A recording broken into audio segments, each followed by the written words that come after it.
पादारविन्दशतकं 100வது श्लोकम् मनीषा माहेन्द्रिं ककुभमिव ते शतां कामविदशा प्रदत्ते कामाक्ष्या चरणतरुणादित्यकिरणैः यदीये शम्बके धृतरससमरन्धा कवयतां परिपाकं दत्ते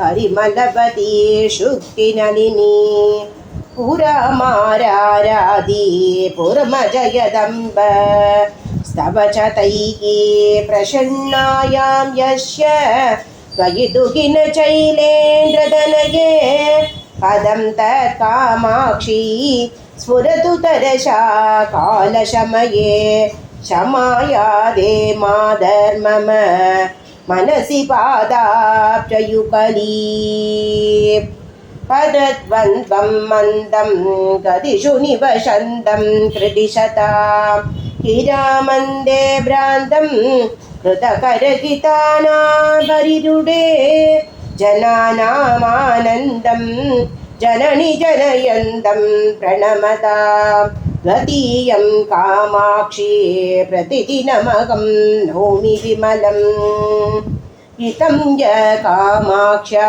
चरणललिन शोषशतकं जपे नित्यं भक्त्या निखिलजगदाह्लादजनकं सविश्वेषां वन्द्य सकलकविलोकैकतिलकः शिरं भुक्त्वा भोगा परिणमति चित्रो बकलया। ॐ श्रीमात्रे नमः। पादारविन्दशतकं समाप्तं।